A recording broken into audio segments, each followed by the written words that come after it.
Shalom, queridos. Glória a Deus, graça e paz. De volta em mais uma semana de estudos para conhecermos os livros da Bíblia. Neste projeto estamos na 27ª semana, dia 2 de dezembro de 2019. E assim hoje nós vamos conhecer um pouco das circunstâncias, do contexto do livro de Josué. O livro pós-morte de Moisés, de um líder que levou seu povo a verdadeiramente assumir, ocupar a terra prometida. O livro de Josué deve o nome ao membro mais famoso dos israelitas, na geração após a morte de Moisés. O livro, portanto, descreve a história daquela geração de Israel que cruzou o Rio Jordão e entrou na terra prometida de Canaã. As batalhas e a fidelidade deles estão entre as maiores narrativas de fé no Antigo Testamento. Josué os liderou na conquista dos adversários que se levantaram contra o povo de Deus. Em seguida, ele também supervisionou a divisão da terra em porções tribais. E por fim, Josué renovou o pacto entre o povo e Deus, agora na terra prometida. Aleluia! Fica ligado, queridos, não sai daí não. Em 5 segundos nós voltaremos com mais informações acerca do livro de Josué. Aleluia!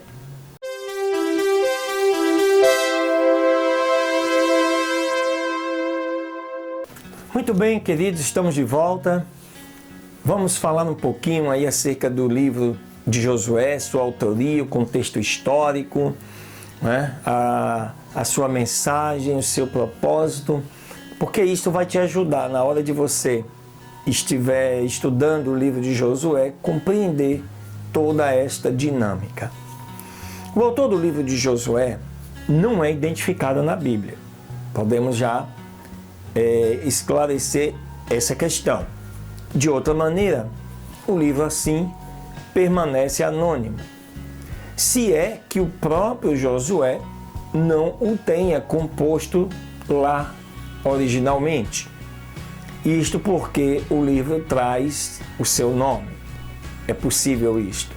Mas pode-se presumir também que a obra foi registrada por alguém que conhecia toda a sua pessoa, bem como os seus feitos.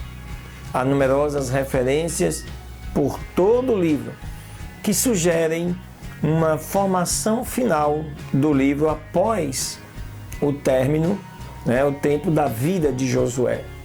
Estas situações incluem, inclusive, a sua morte e descreve os memoriais ou nomes dos quais se diz que permanecem até hoje. As narrativas do livro de Josué sucedem no período imediatamente após a morte de Moisés. Esta era uma nova geração, não era aquela que havia saído do Egito. A história de Josué está situada na época em que a nação de Israel surgiu pela primeira vez no lado oeste do Rio Jordão, a terra que levaria o seu nome. 1 Reis, por exemplo, capítulo 6, verso 1, afirma que o êxodo ocorreu 480 anos antes do 4º reinado de Salomão. Do 4º ano do reinado de Salomão, que foi lá por volta de 966 a.C. Já em Juízes, capítulo 11, verso 26, Jefité afirmou que Israel vivia há 300 anos nas regiões da Palestina. Jefité, portanto, viveu por volta do ano 1100 a.C., datando assim o final da viagem pelo deserto e o início da conquista da nova Canaã, da nova terra, em torno do ano 1400 a.C. O primeiro capítulo de Josué estabelece ele como um líder designado por Deus e sucessor de Moisés. Deus se dirigiu diretamente a Josué, prometendo tanto a terra que ele, Deus, havia prometido a Moisés, como também a sua presença divina. A ordem de Deus era para que ele fosse forte e corajoso. Isso define a missão de Josué. A travessia miraculosa do Rio Jordão, por exemplo, foi um meio de Deus exaltar Josué à vista de todo o povo de Israel. Era necessário algo que fizesse com que o povo agora entendesse que Deus estava com Josué assim como estava com Moisés. A liderança militar de Josué aparece por todos os 12 primeiros capítulos do livro. Suas dimensões teológicas levantam questões a respeito, por exemplo, do extermínio de todos os povos daquela região. Como um Deus amoroso podia permitir tamanha destruição? Pode-se apelar à soberania de Deus e ao julgamento da sua ira. Uma explicação complementar foca nas exceções da família de Raabe e dos gibeonitas, que escaparam desta ira divina por meio da sua confissão de fé no Deus de Israel. Já a distribuição da terra nos capítulos 13 ao 21 continuou o processo já iniciado por Moisés, isso lá na Transjordânia. Desde que Deus concedia esta terra a seu povo como uma herança, as porções tribais assumem assim um caráter pactual. Esta herança da terra formava a riqueza material das famílias de Israel. A renovação do pacto, por exemplo, presidida por Josué, domina todo o livro.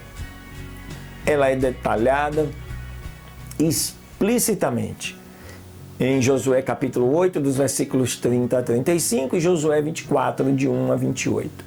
Nessas duas sessões específicas, a liderança de Josué firmou Israel numa relação íntima com Deus.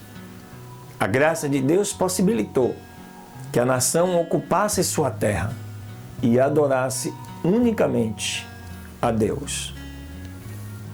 A circuncisão e a celebração da Páscoa, no capítulo 5, bem como o papel teológico das porções tribais como parte desta herança de Deus para Israel, sugere que o cumprimento do pacto é parte integral deste livro.